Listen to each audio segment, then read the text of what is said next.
السلام عليكم ورحمة الله تعالى وبركاته. الحمد لله نحمده ونستعينه ونستغفره ونؤمن به ونتوكل عليه ونعوذ بالله من شرور أنفسنا ومن سيئات أعمالنا. من يهده الله فلا مضل له ومن يضلله فلا هادي له. ونشهد أن لا إله إلا الله وحده لا شريك له.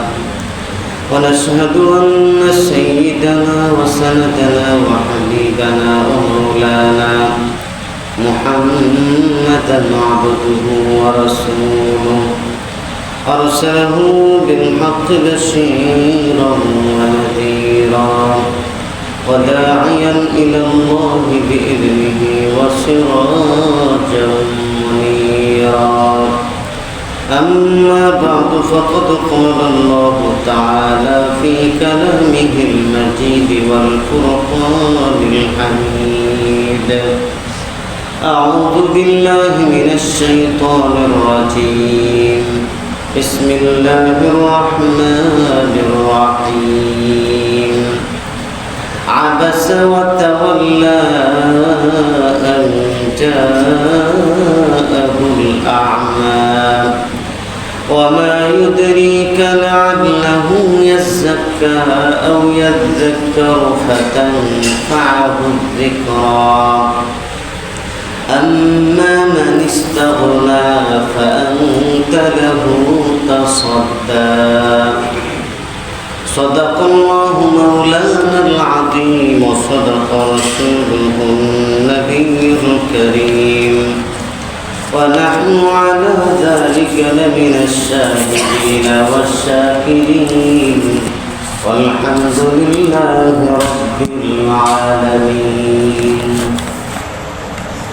আল্লাহ তাআলা মহান দরবারে লাখ কোটি শুকরিয়া যে আল্লাহ তাআলা আমাদেরকে সাপ্তাহিক তাফসিরে বসার তৌফিক দান করলেন। এই জন্য রব্বে করিমের দরবারে শুকরগুজার হচ্ছি, সকলে করছি আলহামদুলিল্লাহ। আল্লাহ তাআলা যাকে তৌফিক দান করেন সেই কোরআনের মজলিসে দ্বীনি আলোচনাতে বসার তৌফিক পায়,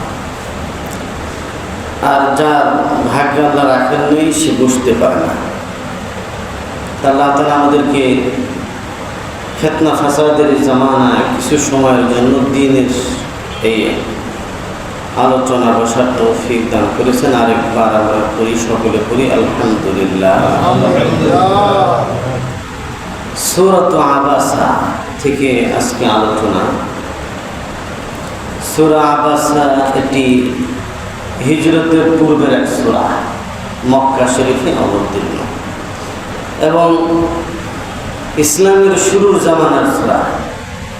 যে সূরাগুলো ইসলামের প্রথম জামানায় অবতীর্ণ হয়েছিল, নবীজি নবুয়ত পাওয়ার পরে যে সূরাগুলো নাজিল হয়েছিল তার মধ্যে থেকে একটি সূরা হলো সূরা আবাসা। এর আয়াত সংখ্যা হলো 40টি। এটি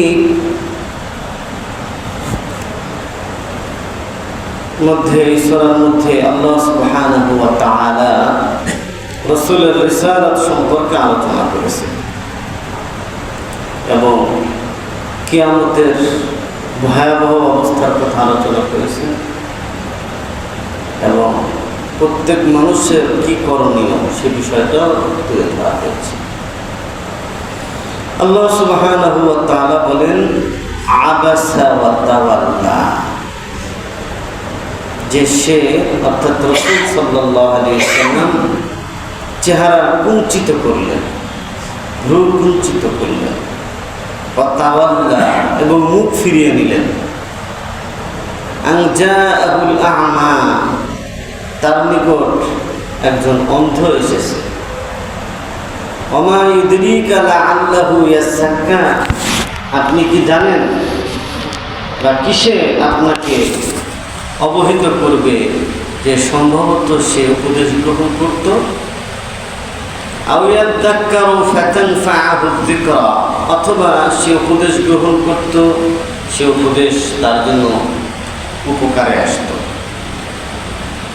আম্মা মানিস্তাগনা, কিন্তু যে নিজেকে অমুখাপেক্ষী মনে করে, ফাআনতা লাহু তাসাদ্দা, এবং সে তার প্রতি মনোযোগী হয় না। ওমা আলাইকা আল্লা ইয়াসাক্কা, সে যদি আত্মশুদ্ধি অর্জন না করে এটা আপনার কোনো লস নেই, ক্ষতি নেই।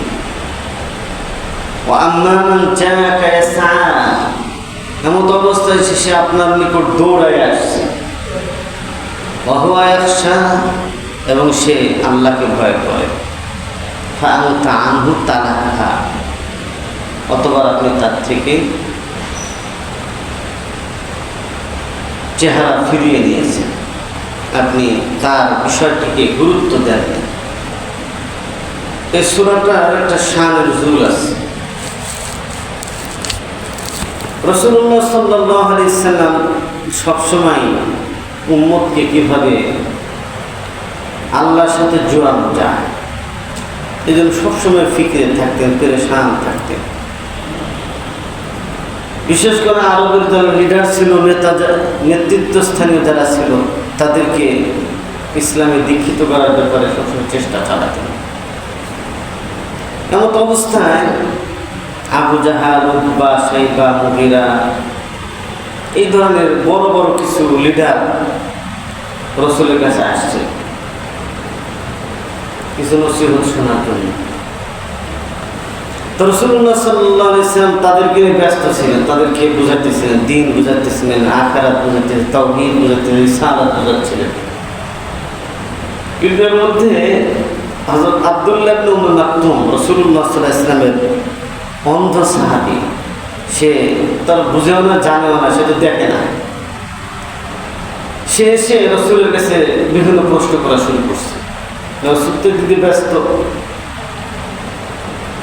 তো রাসূল বিরক্ত হয়েছে যে আমি তো কিছু লোক নিয়ে ব্যস্ত আছি, তাদেরকে দিনই কথা বলছি, এর মধ্যে আবার সে এসে হাত ঢুকায় দিচ্ছে। এটা যে কেউ হাত ঢুকায় দিলে একটু বিরক্ত হয় যে কী ব্যাপার, আমি একজনের সাথে কথা বলছি, এর মধ্যে আবার আসা বলে কথা বলা শুরু করে দিল। এটাই আল্লাহ তাআলা বুঝাইছেন এবং একটু বিরক্ত বোধ করছেন। আল্লাহ তাআলা সতর্ক করছেন যে এই যে আপনি তার প্রতি বিরক্ত হলেন, তাকে ওয়েলকাম জানালেন আপনি। চেহারার মধ্যে মেহমান যখন আসে কারোর বাসায়, কেমন মেহমানদারি হবে, মেহমানের চেহারা দেখে বোঝা যায়। এই কোনো বাসায় যদি আপনি যান, তার অবস্থা, হালাত, চেহারা, এটা দেখলে বুঝতে পারবেন যে আল্লাহ আজকের খাওয়া দাওয়াটা কেমন হবে, ঠিক না? চেহারা ভাবেই বোঝা যায় যে হাসি দিয়ে কথাবার্তা বলতেছে। খাওয়া দাওয়া তো মেন বিষয় না, ঠিক?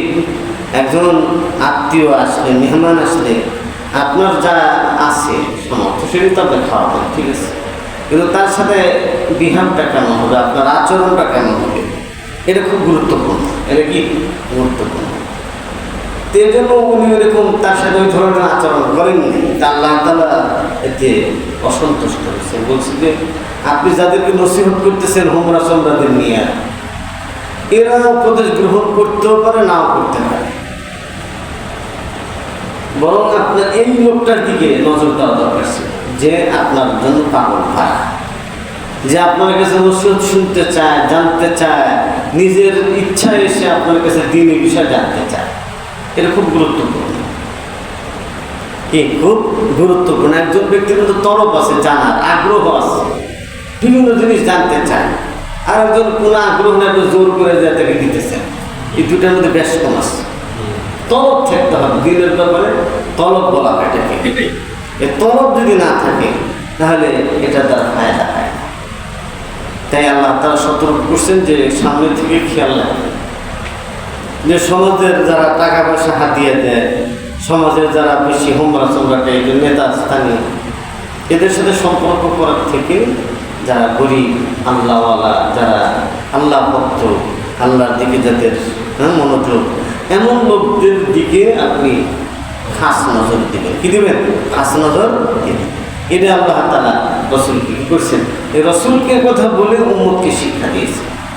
আল্লাহ তাআলা বলেন আবাসা ওয়া তাওয়াল্লা, যে তিনি ভ্রু কুঞ্চিত করলেন এবং চেহারা ফিরে আনলেন। তাওয়াল্লা বলতে পৃষ্ঠ প্রদর্শন করা যায়, পিঠ ফিরা পালা। কি করে পালায়? পিঠ ফিরা পালা।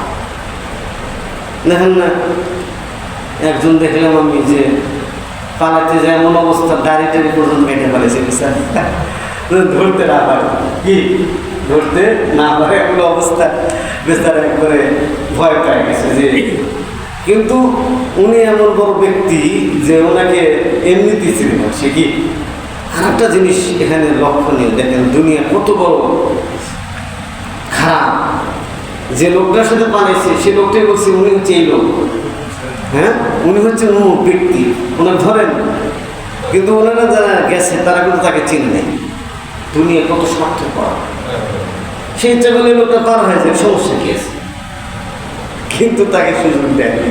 এই যে দুনিয়াতেই মানুষের এই পরিস্থিতি, কি তাকে কবরে গেলে কি পরিস্থিতি হবে, আর আখিরাতে গেলে কি পরিস্থিতি হবে, এটা কোথাও আল্লাহ কোরআন এই জায়গায় শেষে বলছেন যে দুনিয়াতে মানুষের এই হালাত, যে পৃষ্ঠ প্রদর্শন করে শুধু ভেঙে যায়, গুরুত্ব দেয় না। ক্ষমতা থাকলে খুব গুরুত্ব, সালাম আলাইকুম কেমন আছেন, আর ক্ষমতা নেই দেখবেন যে আমি দিকে নেতাকারে আর ক্ষমতা নেই, কোন কি না কেউ সালামও দিন না, ঠিক কিনা?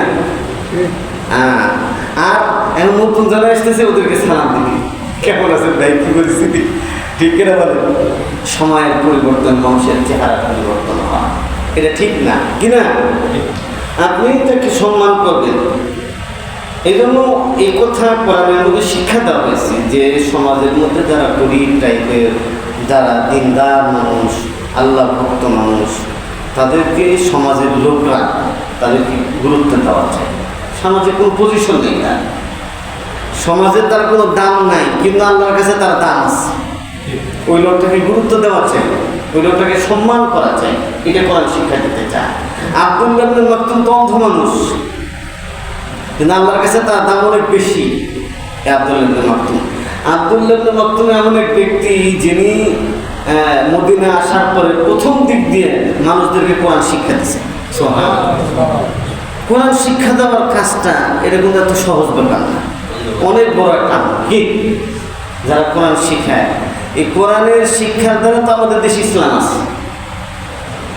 আমাদের দেশে যে ইসলাম টিকে আছে কি বলেন, এই যে মানুষ সেপারা পড়ে, আম্মা পাড়া পড়ে, আম পাড়া, কোরআন শরীফ পড়ে, যে যেরকমই পড়ে তো ইসলাম আছে। এই সমস্ত যে হুজুরদের কারণে, হুজুররা কিছু সূরা শিখাইছে, দোয়া কালাম শিখাইছে, হ্যাঁ এগুলোর দ্বারা ওই যে ছোটকালে যাই শিখছে ওইটাই তাদের মধ্যে একটা আসর করে গেছে। এখন এসে নামাজ কালাম করেছে, কিন্তু গ্রামে কিন্তু এটা বস পড়ছে আর কি, দেখা দেখিতে আসছে, মসজিদ পরিষ্কার করছে, পরে দেখা যায় মসজিদের বড় খাদেম হয়ে গেছে, কি হয়ে গেছে।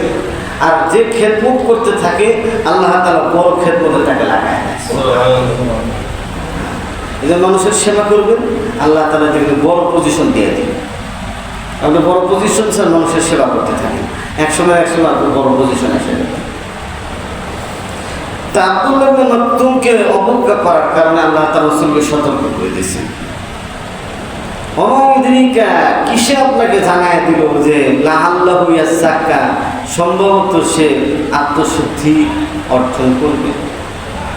আত্মশুদ্ধিটা তাজকিয়া নফস, এটা তো সহজ জিনিস না। বুড়া হয়ে গেল মানুষের ভিতরে যে লালসা থাকে, এই লালসা কি হয় না সহজে, এটা মরে না সহজে, কি হয় না, এটা দমন হয় না। কারণ অন্তরের মধ্যে আরো লালসাটা আরো বদ্ধমূল হয়ে যায়। যারা যে দল করে বুঝছেন না, বুড়া হয়ে গেল দলের প্রতি মহব্বত আরো বাড়ে, ঠিক কিনা?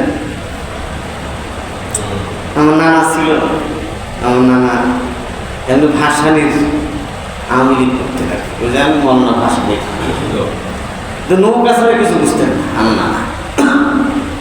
যতই ওয়াজ করি যে এটা ইয়ে করা যাবে না, এইসব আল্লাহ দিয়ে থাকতে হবে না, ওই সব ঘুরে ফিরে কি বলতেছে, না ওই ভাষায় সাহেব যে বক্তব্য দিচ্ছে এদিকে ও ঠিক আছে, ওই বাস নৌকা ছাড়া কোনো উপায় নেই, কি এটা নানার বক্তব্য।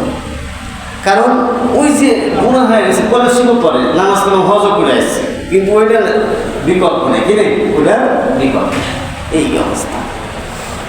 কারণ মানুষ ওই যে যেটা লালন করে আসে ওইটাই একবারে তার মধ্যে বুদ্ধিমূল হয়ে যায়। এখানে আমাদের এখানে কিছু আর্ট করতেছে, নতুন বাংলাদেশ, কি নতুন বাংলাদেশে নতুন কিছু জিনিস, ক্যালোগ্রাফি। ক্যালোগ্রাফি হলো মানে আরবি অক্ষরগুলোকে ডিজাইন করে কী করা, সৌন্দর্য মণ্ডিত করে মানুষের সামনে তুলে ধরা, আরবি গ্রাফিক্স। এটা আমাদের স্কুল কলেজের ছাত্ররাও পারে, কিছু কিছু আছে যারা ধর্মে, আবার মাদ্রাসার ছাত্ররা অনেকে তো পেশা হিসেবে গেছে, অনেক টাকা ইনকাম করে। আপনি ফকিরাপুরে গেলে দেখবেন সালসালিন নামক একটা ইয়ে আছে, ওরা কিন্তু এই ছোটোকালে বাঁশ দিয়ে লিখতো আর কি, বাঁশ দিয়ে লিখে এখন প্রত্যেক মাসে অনেক টাকা কামায়, 5 লাখ 6 লাখ টাকা কামায়। মানে ওইটার থেকেই কম্পিউটারে ইয়ে করে সিস্টেম করে ওইভাবে করে একটা বইয়ের মনে করেন শিখের একটা ডিজাইন করে দেবে, এইটা এরকম একটা ডিজাইন মনে করেন, ডিজাইন করতে গেলে 5,000, ঠিক আছে। এরকম অনেকগুলো এরকম আসছে, অনেকগুলো আছে ইসলামী ব্যাংক বা তারা যে ডিজাইনগুলো করে এটা অনেক টাকা দেয়, একটা শুধু আর্ট করে দেবে মনে করেন ইঞ্জিনিয়ারদের মতো 50,000 টাকা। এটাই এরকম কাজের উপর, কি কাজের উপর ভিত্তি করে। তো একজনের ভিতরে এমন মহব্বত ঢুকছে শেখ মুজিবুর রহমানের, বলতেছে এই জায়গায় এটা ইয়ে করে দিয়ে এই জায়গায় এটা লাগাই দেবো, এটা কেমন হলো, এরকম ভালো কাজ হলো। আর এটা তো অবশ্যই ভালো কাজ, ঠিক আছে, এটা অবশ্যই কি ভালো কাজ, কিন্তু বিষয়টা হলো যে এটা কি জন্য হয়েছে, এটা কেন, এটা তো উঠান দরকার, এটা লাগানোই দরকার ছিল, এই জিনিসটা করাই দরকার ছিল, হ্যাঁ। কিন্তু এটা করে ফেলার পরে তো এটা পুরো গুণা যারা করছে তাদের গুণা কিন্তু হইতেছে সবসময়। এখন যারা ভাঙছে তারাও তো যে খুব ভালো কাজ করছে বিষয়টা এরকম বলা যায় না, কিন্তু যে কাজটা নতুন করে করতেছে যদি এর মধ্যে ভালো কিছু করে, এটা বাইতুল্লাহর ছবি, মক্কা মদিনার ছবি, কোরআনের আয়াত কালিমা তৈরি বা লেখে, তাহলে তো এটা ভালো যে একজন মানুষ কালিমা পড়ল লা ইলাহা ইল্লাল্লাহ মুহাম্মাদুর রাসূলুল্লাহ, তাতে গুনাহ মাফ হয় কোথায়, কি এই ট্রেনের সাথে যদি কেউ বলে কালিমা লা ইলাহা ইল্লাল্লাহ, তাহলে কি হলো, তার জিন্দেগির গুনাহ মাফ হয়ে গেল। কিন্তু জিয়া রহমানের ছবি, শেখ মুজিবের ছবি, অভুকের ছবি, এটা যদি কেউ এটা তাকায় দেখে সব হবে কোনোদিন, গুনাহ হবে, সব কিসের সব তো হবেই না। তাহলে আমি তাদের অবদানকে স্বীকৃতি দিয়েই বলতেছি, তারা তো দেশের জন্য অনেক কাজ করছে, কি তারা দেশের জন্য অবদান আছে, এটা কেউ অস্বীকার করতে পারে না। ইতিহাস যতই এটা কি করবো, কি বিকৃতি, এটা ইতিহাস থাকবেই তাদের অবদান। কিন্তু যেগুলো অন্যায় করে গেছে সেটাও কিন্তু লেখা থাকবে, সেটাও কি লেখা থাকবে। এই জন্য ভালো কাজকে সমর্থন করা যায়, কি চাই বলেন, ভালো কাজকে সমর্থন দেন, এটা ঠিক আছে, এটা কি আছে ঠিক আছে। আমার মতের খেলাফ গেলে সব আমার মতের পক্ষে হবে, এটাও ঠিক না। আর সবসময় আমার মতের পক্ষে জনস্রোত চলবে, সেটাও কি। এক সময় তো এমনভাবে কথাবার্তা বলতে, আমরা তো মোবাইল প্রতি ভয় পেতাম। কিছুদিন আগে এমন পরিস্থিতি সৃষ্টি হয়েছে, মোবাইল করে না হুজুরে গেছে, তো বলছে ভাই মোবাইলের কথাটা তো বলেন না, মোবাইল কিন্তু থানার থেকে ইয়ে করা আছে, ঝামেলা আছে, বাধ্যের তাদের কথাবার্তা, কি এরকম অবস্থা। মানে কথা মোবাইলের কথা বলাটাও ভয়ঙ্কর ছিল, এমন অবস্থা।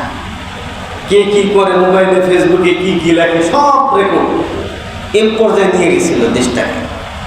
তো এটা তো খুব একটা বেশি হয়ে গেছে, আর বাড়াবাড়ি এটা কি হয়ে গেছে, বেশি হয়ে গেছে।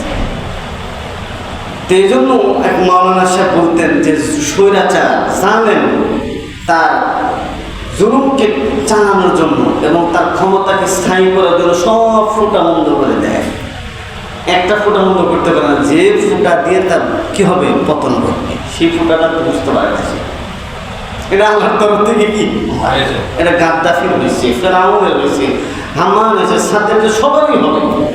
এ কথা তো নিশ্চিত ছিলাম আমরা যে হবে এক সময়, 20 বছর পরে হলো কি এটা হবে, কিন্তু হবে এটা। এই জন্য যারাই ক্ষমতা আসুক, এখনো যারা আছে তাদের খুব মনে রাখতে হবে যে আমরাও যদি করি আমাদেরকে জনগণ ছাড়বে না। লাঠি নিয়ে কিন্তু তারাও বসে আছে, যে ঘুরতেছে কে কি করতেছে, তারাও কিন্তু এটা সাইজ করার জন্য কি তারাও বসে আছে। সুতরাং অন্যায় বাপকেও ছাড়ে না। কি ছাড়ে না বলেন? অন্যায় বাপকেও ছাড়ে না। আল্লাহ রাসূল পর্যন্ত দেখেন একটু তার শানের খেলাফ হয়ে গেছে, তাই আল্লাহ বলতেছে যে এই কাজটা তো এরকমভাবে করলে ভালো হতো, আমি এদের নিয়ে ব্যস্ত থাকা দরকার। এরা তো আপনার কথা শুনবে না, নেতারা কথা শুনবে। আম্মা মানিস্তাপনা, এরা তো হচ্ছে অমুখাপেক্ষী, বেনিয়াজ মনে করেন যে কিছু রাজনীতি যারা করে এদের কোনো চরিত্র নেই, এদের ইমান আকিদা, ইমানেই সকাল বিকাল বিক্রি করতে থাকে। যে যাবে তাকে বলে যে আপনার সাথে আসি, আর তাকে আসি, আপনার তো কি কোনো কথাবার্তা মিললে ঠিক কিনা বলে, এই অবস্থা। এই জন্য বলছে যে আব্দুল্লাহ ইবনে মাকতুম গরিব সাহাবীদের সাথে আল্লাহ নবী সাল্লাল্লাহু আলাইহি ওয়াসাল্লাম একদিন মসজিদে নববীতে দেখলেন সাহাবায়ে কেরামের এক জামাত, এত করুণ অবস্থা তাদের যে কাপড় ঢাকার মতো কি নাই, কাপড় শরীর ঢাকার মতো কাপড় নেই তাদের। একজনের কেরাত করতেছে আর বাকিরা শুনতেছে, মস্ক চলতেছে। তো রাসূলুল্লাহ সাল্লাল্লাহু আলাইহি ওয়াসাল্লাম বললেন, এই মুহাজিরদের দল, এই আনসারদের দল, তোমরা কি করতেছো? বলছি, ইয়া রাসূলুল্লাহ, আমরা তো একটু শিখে মস্ক করতেছি। মাশাআল্লাহ, তো ভালো কাজ, কিন্তু রাসূলুল্লাহ জনসভা হয়েছে যেন সতর না দেখা যায়। বলছে আল্লাহ তাআলা আমাকে নির্দেশ দিয়েছেন যে তোমাদের সাথে যেন আমি নিজে বসি। আল্লাহ আমাকে হুকুম দিয়েছেন যে তোমরা তো মনে করতেছে যে আমরা গরিব মানুষ, ফকির মানুষ, হ্যাঁ, এরা রাসূলের মধ্যে আসবেন, কিন্তু আল্লাহ বলছেন যে ওয়াসবির নাফসাকা মা'আল্লাযীনা ইয়াদউনা রাব্বাহুম বিল গাদাতি ওয়াল আশি ইউরিদুনা ওয়াজহা। হে নবী, আপনি এইসব লোকদের সাথে নিজেকে লাগায় রাখেন, এদের সাথে নিজেকে জড়িত করুন। এরা সকাল বিকাল আল্লাহকে ডাকে, সকাল সন্ধ্যায় আল্লাহকে স্মরণ করে, আপনি তাদের থেকে চেহারা ফেরাবেন না। আপনি দুনিয়াদার লোকদের পিছনে ঘুরবেন, তাহলে আপনি বুঝে দুনিয়া কামাতে চান, দুনিয়া চান, অথচ দুনিয়া আপনার জন্য কি মঙ্গলজনক নয়, আখিরাত আপনার জন্য মঙ্গলজনক। হ্যাঁ, আল্লাহ তাআলা সতর্ক করেছে।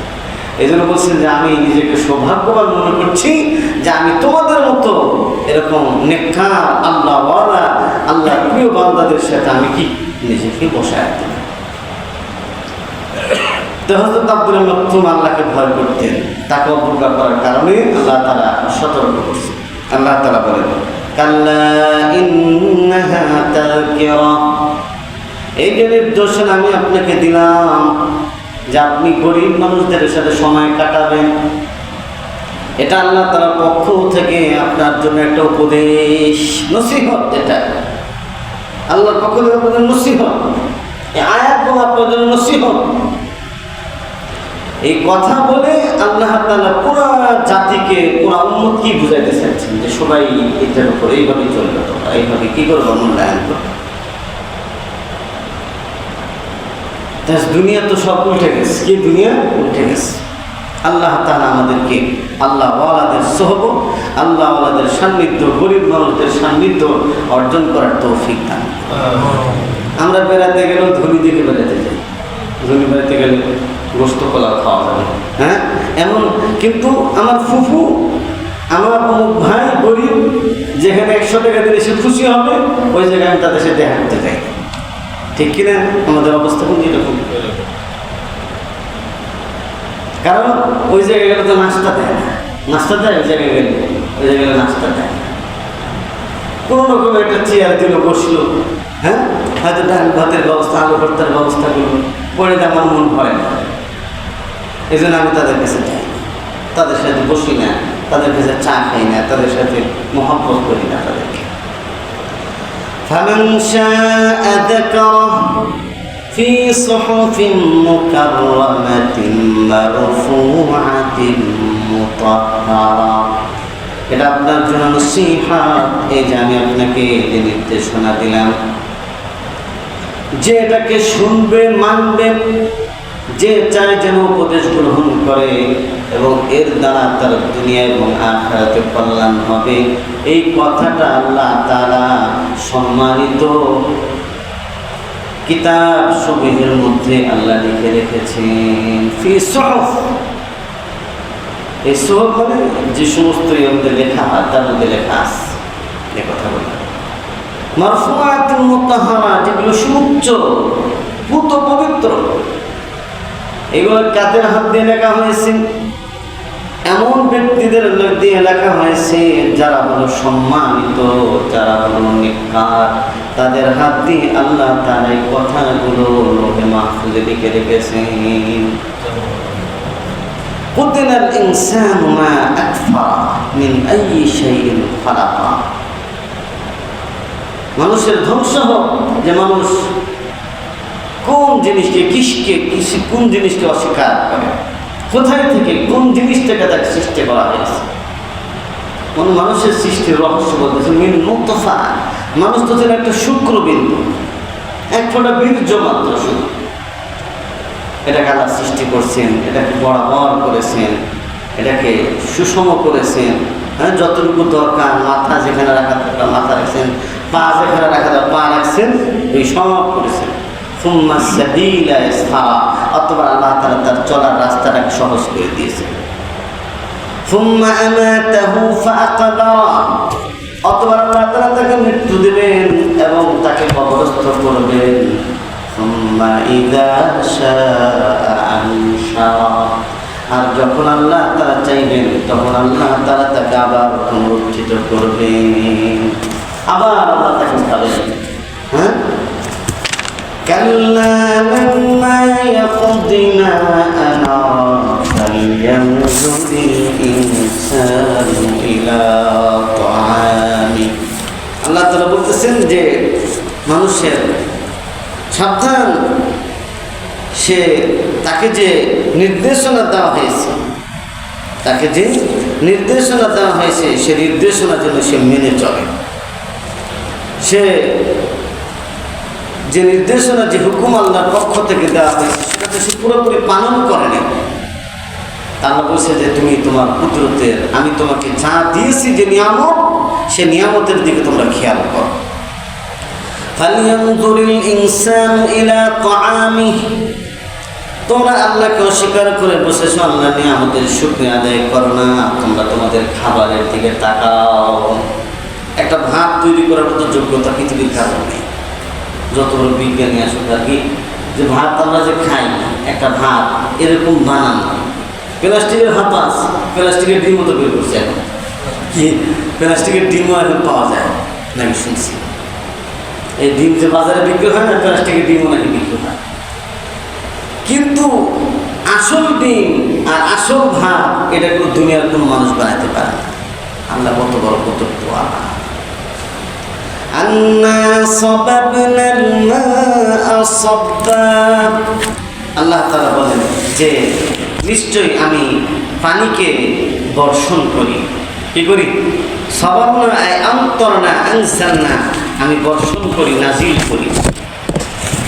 সুম্মা শাকাকনাল আরদা শাক্কা, অতঃপর জমিনটাকে আমি বিতরণ করি। একটা বীজ যখন মানুষ বপন করে, ওই বীজটা মাটির মধ্যে আমি আল্লাহ তাআলা ফাঁকা করে দিই, ওর মধ্যে যা আবার কিছুদিন পরে সেখান থেকে আবার ফসল উদ্গত হয়। এই ফসল যদি না হতো তাহলে চলতে পারে? হ্যাঁ, চলার কোনো তরিকা ছিল না। فأنبتنا فيها حبا وعنبا وقضبا, আমি আল্লাহ তাআলা এই জায়গায় তাদের জন্য শস্য দানা তৈরি করি। কি করি? শস্য দানা। তারপরে ওয়াইনাবা, আঙ্গুর ফল বের করি, ওয়াকদবা, এবং আমি আল্লাহ তাআলা সেখান থেকে শাক সবজি উৎপন্ন করি। আমি এক জায়গায় দেখলাম যে যারা টাকা পয়সা কম, শাক সবজি দিয়ে দিন কাটাচ্ছে। মাছ কেনার মতো সামর্থ্য নেই, কি নেই? মাছ কেনার সামর্থ্য নেই, এই শাক ভাজি করে বা শাক রান্না করে আর অন্য কোনো তরকারি নেই, এগুলো দিয়ে চলতেছে। জিজ্ঞেস করলো যে হুজুর এটি দিয়ে চলে, কী করবো? তাছাড়া তো মাছ কেনার মতো সামর্থ্য নেই। না, মাছ কিনতে গেলে তো 500 টাকার কমে একটা মাছ কেনা যায়। পাঙ্গাস মাছ কিনতে গেলে তো অনেক দাম। কি পাঙ্গাস আগে খাইতে না বলছি, এই পাঙ্গাস, সিলভার কাপ এগুলো আগে খাইতো না। আমার শ্বশুর বাড়ির লোকে পাঙ্গাস খাইতো, কি সিলভার কাপ খাবে না, এই মাছ খায় না। আমাদের বাড়িতে খায় কি, কিন্তু এই দেখা যায় খায় না। কিন্তু যুগের পরিবর্তনে অনেক সময় পাঙ্গাস মাছ খেতে হবে। কি যখন কেনার সামর্থ্য হবে না তখন পাঙ্গাসে খেতে হবে। কি হ্যাঁ, এক জায়গায় আমি দাওয়াতে গেলাম, পাঙ্গাস মাছ তো বলেছে পাঙ্গাস পাঙ্গাস মাছ। হুজুরদের দাওয়াত খাওয়াইছে পাঙ্গাস মাছ খাওয়া একটু ভালো মাছ খাওয়া বলছে না, এটা আমাদের বাড়ি, আমার বাড়ি ময়মনসিংহ, আমাদের নিজেদেরই। আমরা এই পাঙ্গাস যে পানি বা উৎপাদন করি, এটা 15 দিন পর পর পানি চেঞ্জ করে দিয়ে সেই পাঙ্গাস বলছে না, এটা ঠিক আছে। কি আমি বলি যে পাঙ্গাস কি আছে, ঠিক আছে, এটা স্বাদ আছে। পাঙ্গাস যদি বড় হয় তাহলে এটা কিন্তু একবার গোশতের মতো লাগে। আমি একবার খাইছি রাজশাহীতে, যখন আমি পড়ালেখা করতাম তখন ওই ওখানে তো প্রতিদিন এক এক বাসাতে দাওয়াত থাকতো আর কি। তো এক বাসা থেকে এত বড় পাঙ্গাস পাইছি, তো সবই বিক্রি করছে, যেহেতু হুজুরে খানা খায় এই জন্য হুজুরে তো কিছু দিচ্ছে। তা আমি খাই না, আমি বলে কি গরুর গোস্ত না কি রে, কি এটা বুঝতেছি না। মাছ তো বোঝা যাচ্ছে, গরুর গোস্ত হুজুর এটা আমাদের পদ্মা নদীর পাঙ্গাস খাইছি, মাশাআল্লাহ পুরো গরুর গোস্তের মতো। কি ওই সময় আমরা গরুর গোস্ত রাজশাহীতে খাইছি 350 টাকা কেজি, 300, 350, 250 টাকা কেজি গোস্ত ছিল। আর এখন তো গরুর গোস্ত কিন্তু 700 টাকা, কত 700 টাকার কমে 1 কেজি গরুর গোস্ত পাবে না। টাকার দামই নেই, কি টাকার মূল্যই নেই, এমন অবস্থা হয়ে গেছে।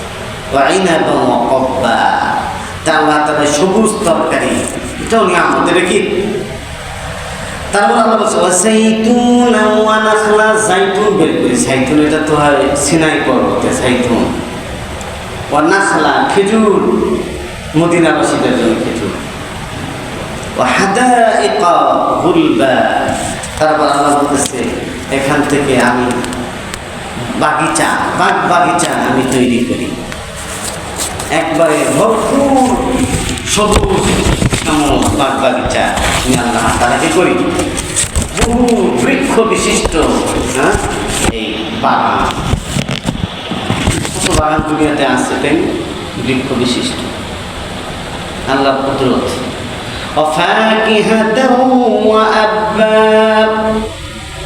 এবং অনেক ফলমূল। আর আব্বা মানে হলো গবাদি পশুর খাবার। গবাদি পশুর জন্য আল্লাহ খাবার তৈরি করছে। আমি যখন ছোটকালে স্কুলে পড়তাম, তা আমার বাড়িতে গরু ছিল আর কি। তো প্রথম সকালবেলার যে দুধ হতো এটা আমরা বিক্রি করতাম, মানে গরিব বেশি অবস্থা না, তো মোটামুটি চলে আর কি বাড়িতে। তো প্রথম যে সকালবেলার দুধটা বিক্রি করতো আর বিকালবেলার দুধটা আমরা খাইতাম। বিকালবেলা মোটামুটি 1-1.5 কেজি দুধ হতো আর কি। কিন্তু আমার একটা দায়িত্ব ছিল পরিবার থেকে, সেটা হলো ঘাস কাটা।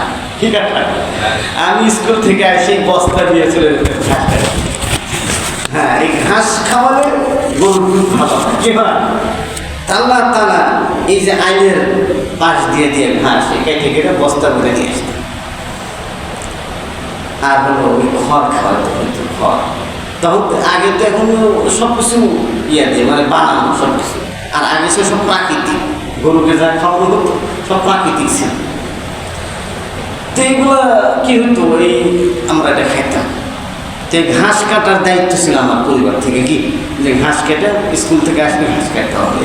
1 বস্তা ঘাস নিয়ে এসে মোটা করে আমি রেখাই পেলাম, নাহলে অবস্থা খারাপ ছিল আমার। ঘাস কাটাই লাগবে। এখন পোলাপান তো গেলে বুঝেই না, এখন পোলাপান বুঝে না ঘাস কাটা। মাতা আল্লাকুম ওয়া লিআনআমিকুম, আল্লাহ বলছে তোমাদের জন্য এটা আহার হিসেবে, উপাদেয় হিসেবে, এবং গবাদি পশুর জন্য। এগুলো আমি আল্লাহ তাআলা কি করেছি, সৃষ্টি করেছি। এই সব কিছু আমি তোমার জন্য সৃষ্টি করেছি। এমন একদিন আসবে তোমাদের এই যে জীবনের লীলা খেলা শেষ হয়ে যাবে একদিন, সেদিন আর তোমাদেরকে বাঁচানো যাবে না। এই সুন্দর পৃথিবী তোমাদের জন্য মলিন হয়ে যাবে। সেটা কি, কিয়ামতের দিবসের কথা আল্লাহ স্মরণ করতেছে।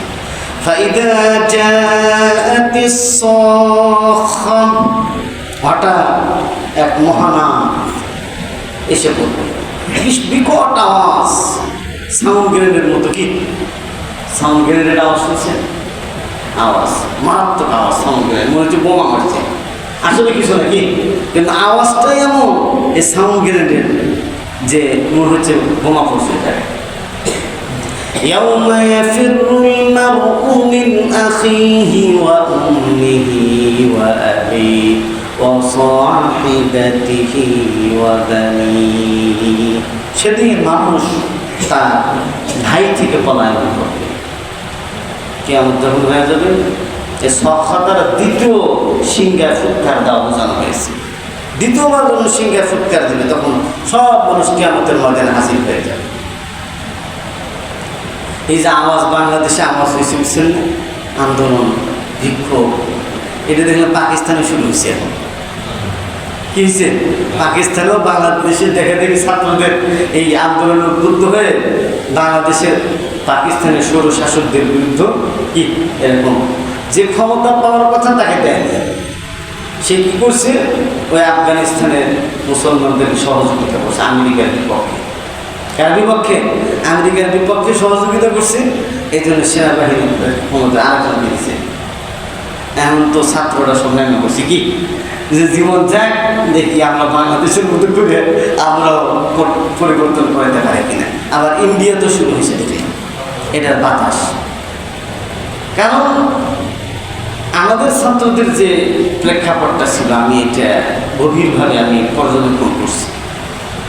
কাছে মাঠে না গেলেও আমি দূরে থেকে সব কিছু দেখছি আর কিছু কিছু জায়গায় কাছাকাছি থেকে দেখছি।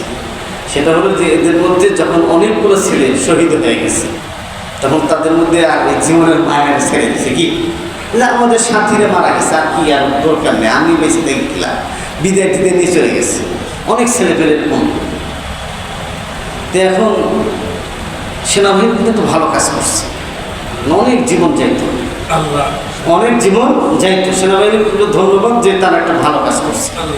সেটা হলো আমাদের নেত্রীকেও সেভ করছে, আবার দেশকেও সেভ করছে, ছাত্রদের সেভ করছে। আরো হাজার খানিক চাইত রাস্তায় খুলে দেওয়া। তো যাই হোক, এখানে ছাত্ররা শেষ পর্যন্ত তাদের মনোভাব যাচাই করছে যে এরা আসলে কি বাস্তবে রাজনৈতিক নেতারা যে জিনিসটা করে কিন্তু আসলে কি বোমাল্লার কাছে থাকবে সব ভালো থাকে, ঠিক আছে।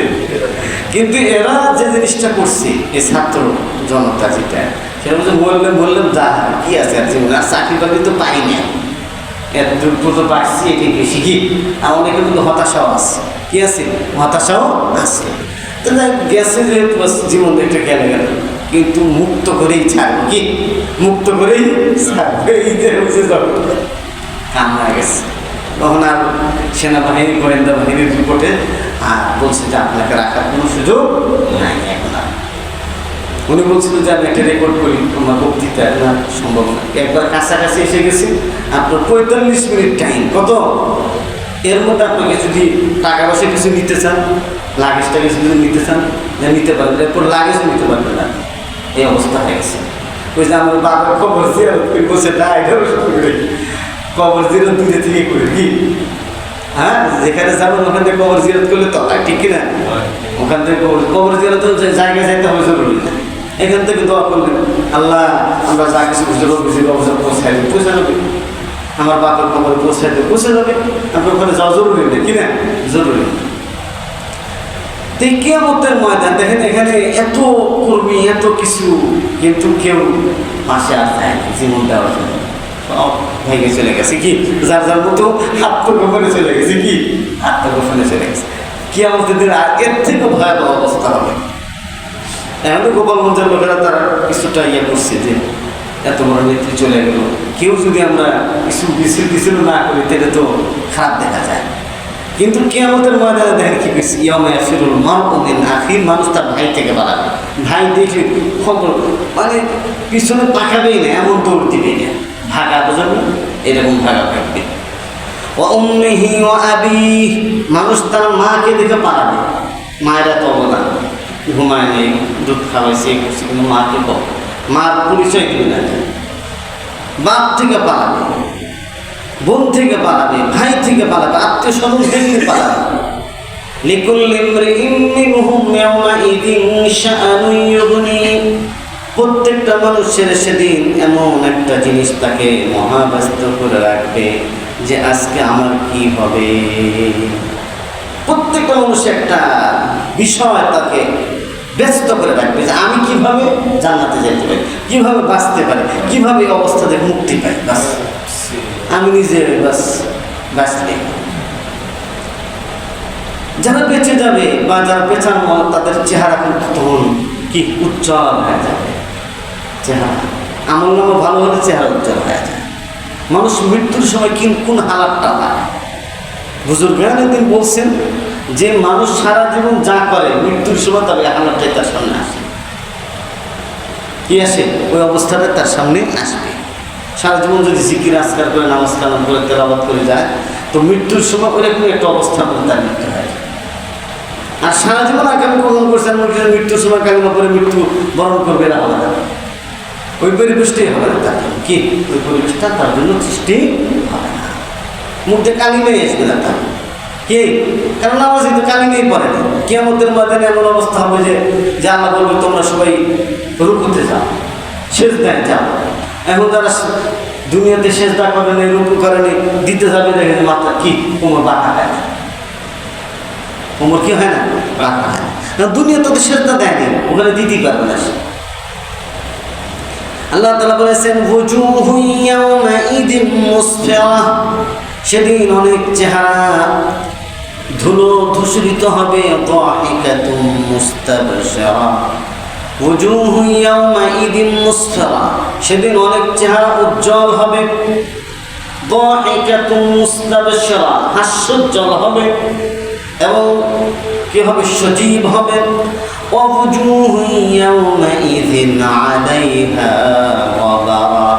সেদিন অনেকের চেহারার ওপর ধুলো এবং মলিনতা থাকবে। কারণ মলিনতা তাদের চেহারাকে কি করে আচ্ছন্ন করে নেবে। যাদের চেহারার মধ্যে মলিনতার ভাব থাকবে উলাইকা হুমুল কাফারাতুল ফাজারা, তারাই হলো ওই সমস্ত লোক যারা কাফের এবং যারা ফাজের পাপাচারী বন। তারা কি পাপাচারী। আল্লাহ সুবহানাহু ওয়া তাআলা আমাদেরকে কিয়ামতের সেই ভয়াবহ অবস্থা থেকে মুক্তি দান করেন। দুনিয়াতে আমাদেরকে দ্বীনের উপর একনিষ্ঠভাবে চলার তৌফিক দান করেন ইখলাসের সাথে, এবং সাহাবা ওয়ালা জিন্দেগি আমাদেরকে নসিব করুন। এবং পরকালের যে জিজ্ঞাসাবাদ আমাদের সামনে আসবে, জিজ্ঞাসাবাদের মুখোমুখি যেন আমরা হয়ে আল্লাহর দরবার থেকে মুক্তি পাই এমন জিন্দেগি আমাদেরকে গঠন করার তৌফিক দান করুন। আলহামদুলিল্লাহ রাব্বিল আলামিন, والصلاة والسلام على سيد الأنبياء والمرسلين وعلى آله وأصحابه أجمعين. ربنا ظلمنا أنفسنا وإن لم تغفر لنا وترحمنا لنكونن من الخاسرين. رب ارحمهما كما ربياني صغيرا. ألا تنم ফিতনা ফাসাদের জামানায় রব্বুল আলামিন গুনাহের বোঝা নিয়ে তোমার শাহী দরবারে হাত তুলে ধরলাম। আমাদের গুনাহের দিকে না তাকিয়ে তোমার রহমতের দিকে তাকিয়ে আমাদের জিন্দেগির সব ধরনের গুনাহগুলো মাফ করে দাও। আল্লাহ তাআলা আমাদের মা বাবা দাদা দাদি নানা নানি শ্বশুর শাশুড়ি পাড়া প্রতিবেশী বন্ধু বান্ধব আত্মীয় স্বজন মুরব্বিয়ান ইকরাম যারা বিদায় হয়ে অন্ধকার কবরে শায়িত হয়ে গেছেন তাদের জিন্দেগির গুনাহগুলো মাফ করে দাও। রব্বুল আলামিন যারা দেশের জন্য, স্বাধীনতার জন্য, ইসলামের জন্য জীবন দান করেছেন আল্লাহ তাআলা তাদের জিন্দেগির গুনাহগুলো মাফ করে দাও। আল্লাহ প্রিয় মাতৃভূমি বাংলাদেশ, ছোট্ট একটা মাতৃভূমি এ বাংলাদেশকে তুমি কোরআনের জন্য, ইসলামের জন্য কবুল করে নাও। দেশের মানুষকে শান্তি এবং নিরাপত্তা নসিব করে দাও। আল্লাহ যারা সংখ্যালঘু আছেন তাদের জীবনটাকে আরামদায়ক করে দাও। আয় আল্লাহ সকল শ্রেণীর মানুষ যেন এই জায়গাটায় তাদের ধর্ম কর্ম সুন্দরভাবে করতে পারে সে ইন্তজাম করে দাও। রব্বুল আলামিন মুসলিম উলামা ইকরাম এখনো যারা জেলখানার মধ্যে আছেন, কষ্ট পাচ্ছেন, আল্লাহ তাআলা তাদেরকে মুক্ত হওয়ার ইন্তজাম করে দাও। রব্বুল আলামিন আল্লাহ তাআলা এদেশের জমিনের মধ্যে ফসল দিয়ে ভরে দাও। আয় আল্লাহ মাটির নিচে খনিজ সম্পদের ইন্তজাম করে দাও। আল্লাহ আকাশ থেকে তুমি বাড়ি বর্ষণ করো, আর মানুষের অন্তরের মধ্যে তোমার তাকওয়া, তোমার ভয় দিয়ে দাও, আর মানুষকে নামাজমুখী, ঈমানমুখী, আয় আল্লাহ মসজিদমুখী জিন্দেগি নসিব করে দাও। আল্লাহ তাআলা ফিলিস্তিনের মুসলিম মুসলমান প্রতিনিয়ত শাহাদাত বরণ করছেন, কিন্তু মাথা নত করছে না। আল্লাহ তাআলা আজকে এক রিপোর্ট আসছে, আমেরিকা হতাশা প্রকাশ করছে যে হামাসের কাছে হয়তো আমরা আর কোনোদিন জিততে পারবো না। আর আল্লাহ তাআলা ফিলিস্তিনের সেই মুক্তিযোদ্ধা হামাস সহ যারা আল্লাহ তাআলা তাদের পবিত্র ভূমিকে রক্ষা করার জন্য আল্লাহ জীবন বাজি রেখে সংগ্রাম করে যাচ্ছেন, লড়াই করে যাচ্ছেন, জিহাদ করে যাচ্ছেন, আল্লাহ তাআলা তাদের হিম্মতকে তুমি বাড়িয়ে দাও, আর জালিমকে তুমি নাস্তানাবুদ করে দাও, মজলুমের বিজয় নসিব করে দাও। পৃথিবীর পরতে পরতে প্রান্তে প্রান্তে যেখানে মুসলমানরা মজলুম অবস্থায় আছে, আল্লাহ তাদেরকে তুমি মুক্তির ব্যবস্থা করে দাও। গরিব মানুষদের আল্লাহ অবস্থা ভালো করে দাও, ধনী মানুষদের মধ্যে তোমার ভয় এবং তাকওয়া নসিব করে দাও। রব্বুল আলামিন যারা ইসলামের বিরুদ্ধে, কোরআনের বিরুদ্ধে, মসজিদ মাদ্রাসার বিরুদ্ধে, দেশের বিরুদ্ধে চক্রান্ত করে, তাদের চক্রান্তের জালগুলো তুমি ছিন্ন ভিন্ন করে দাও। রব্বুল আলামিন এই দেশে যেন আমরা আল্লাহ নিরাপদে ধর্মকর্ম করতে পারি, সেই পরিবেশ আমাদের দেশে তুমি সর্বদা কায়েম রাখো। রব্বানা তাকাব্বাল মিন্না ইন্নাকা আনতাস সামিউল আলিম ওয়া তুব আলাইনা ইন্নাকা আনতাত তাওয়াবুর রাহিম। সুবহানা রাব্বিকা রাব্বিল ইজ্জাতি আম্মা ইয়াসিফুন ওয়া সালামুন আলাল মুরসালিন ওয়ালহামদুলিল্লাহি রাব্বিল আলামিন। آمين آمين واجعل آخر كلامنا عندنا لا إله إلا الله محمد رسول الله. السلام عليكم.